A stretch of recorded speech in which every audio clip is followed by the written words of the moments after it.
Hello friends. सबसे पहले आप इस फोटो को गौर से देखिए।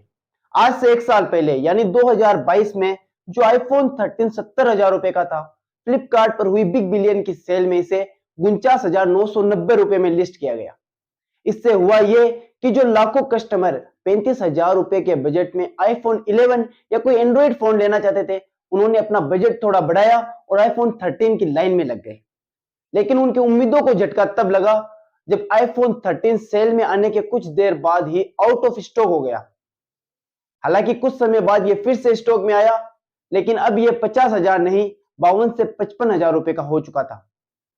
अब जो लोग आईफोन 13 की आस लगाए बैठे थे, स्टॉक में लौटे फोन को देखकर वो अपने सब्र के बांध को काबू में नहीं रख पाए और प्राइस और ज्यादा न बढ़ जाए इस डर से 2-4 हजार ज्यादा खर्च कर आईफोन 13 को ऑर्डर करना सही समझा। दोस्तों, 2022 के बिग बिलियन डेज के दौरान फ्लिपकार्ट ने लाखों आईफोन बेचे थे और लगभग हर साल यही कहानी होती है। एक छोटी सी साइकोलॉजिकल ट्रिक से फ्लिपकार्ट ने कस्टमर को न सिर्फ अपना प्रोडक्ट बेच दिया बल्कि करोड़ों रुपए का एक्स्ट्रा प्रॉफिट भी कमा लिया। फ्लिपकार्ट बिग बिलियन की सेल में इतने आईफोन बेच देता है कि फोन तो ठीक है, लेकिन इनके चार्जर तक इंटरनेट पर आउट ऑफ स्टॉक हो जाते हैं। दोस्तों, ये तो मैं बस एक ही ब्रांड की बात कर रहा हूं, लेकिन आप अंदाजा भी नहीं लगा सकते कि इस हाईली सेल्स के दौरान ये ऑनलाइन ई कॉमर्स प्लेटफॉर्म कितनी ज्यादा सेल्स जनरेट करते हैं। लेकिन इसके बावजूद अगर आप इनकी फाइनेंशियल रिपोर्ट्स पर नजर डालोगे तो यहां तस्वीर कुछ और ही नजर आती है। फाइनेंशियल ईयर 2022 में फ्लिपकार्ट ने जहां 4,362 करोड़ का लॉस किया था, वहीं अमेजोन के लिए यह नंबर 3,649 करोड़ का था। दोस्तों, फ्लिपकार्ट और अमेजोन जैसे ऑनलाइन ई कॉमर्स प्लेटफॉर्म्स का बिजनेस मॉडल कैसे काम करता है, बिग बिलियन डेज और ग्रेट इंडियन फेस्टिवल्स में इनके इतनी हेवीली डिस्काउंट के पीछे का सच क्या है। दोस्तों, आपने भी ग्रेट इंडियन फेस्टिवल और बिग बिलियन डेज से शॉपिंग करते समय सोचा होगा कि ये इतने सस्ते में प्रोडक्ट कैसे दे पाते हैं। दोस्तों, अब अगर हम स्मार्टफोन्स की ही बात करें तो ये कंपनीज अच्छे से जानती है कि ब्रांड चाहे जो भी हो, स्मार्टफोन की सेल हजारों और लाखों में होने वाली है। इसको ध्यान में रखते हुए कंपनी हर सेलर के प्रोडक्ट से स्पेशल प्राइस की डिमांड करती है और फिर प्रॉफिट मार्जिन को मिनिमाइज करके उसके वॉल्यूम सेल्स पर फोकस करती है। अब मान लीजिए कि एक स्मार्टफोन पर फ्लिपकार्ट और अमेजोन के सेलर 1,000 रुपए का प्रॉफिट कमा रहे हैं और बिना किसी ऑफर के उस स्मार्टफोन की सिर्फ 3,000 यूनिट ही बिकती है, तो फिर इस केस में उनका प्रॉफिट सिर्फ 30 लाख रुपए ही होता है।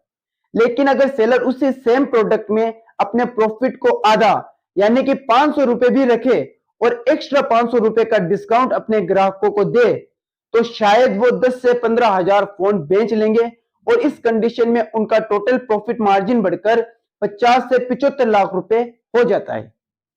दोस्तों, अगर आपने कभी ऑनलाइन स्मार्टफोन खरीदा है तो आपने ये नोटिस किया होगा कि जो फोन फ्लिपकार्ट पर होता है वो अमेजोन पर अवेलेबल नहीं होता और जो अमेजोन पर अवेलेबल होता है वो फ्लिपकार्ट पर अवेलेबल नहीं होता। दोस्तों, फ्लिपकार्ट और अमेजोन स्मार्टफोन ब्रांड के साथ एक एक्सक्लूसिव डील करते हैं जिससे ये ऑनलाइन मार्केट से कंपटीशन को खत्म कर देते हैं। इससे होता यह है कि ये उस ब्रांड के फोन को अपनी मुंह मांगी कीमत पर बिना ऑफर और डिस्काउंट दिए सेल कर पाते हैं। दिवाली पर बाजारों में दिखने वाली भीड़ जो कि इन दुकानदारों की जिंदगी में रौनक लाया करती थी, वो आज बिस्तर पर स्क्रीन स्क्रॉल करके अपनी जरूरतों को पूरा कर लेती है। अगर आप एक लोकल मर्चेंट है तो आप इसके सॉल्यूशन की तलाश में होंगे। तो दोस्तों, इसका सबसे बड़ा सॉल्यूशन है अपनी डिजिटल नॉलेज को बढ़ाना और खुद भी इंटरनेट की दुनिया में कदम रखना। दोस्तों, फ्लिपकार्ट और अमेजोन पर जो सेलर लिस्टेड होते हैं वो भी कहीं ना कहीं लोकल मर्चेंट ही होते हैं जो अपने आप को इंटरनेट की दुनिया से जोड़ते हैं और एक लोकल एरिया की बंदिशों से निकलकर ग्लोबल लेवल पर सेल करते हैं। लेकिन अगर ये आपके लिए पॉसिबल नहीं है तो आपको अपनी कस्टमर सर्विस पर ज्यादा से ज्यादा फोकस करना होगा। आप अपने बिहेवियर और पर्सनलाइज सर्विस से ज्यादा कस्टमर को इन्फ्लुएंस कर पाएंगे और तभी वो आपकी शॉप के प्रति लॉयल रहेंगे।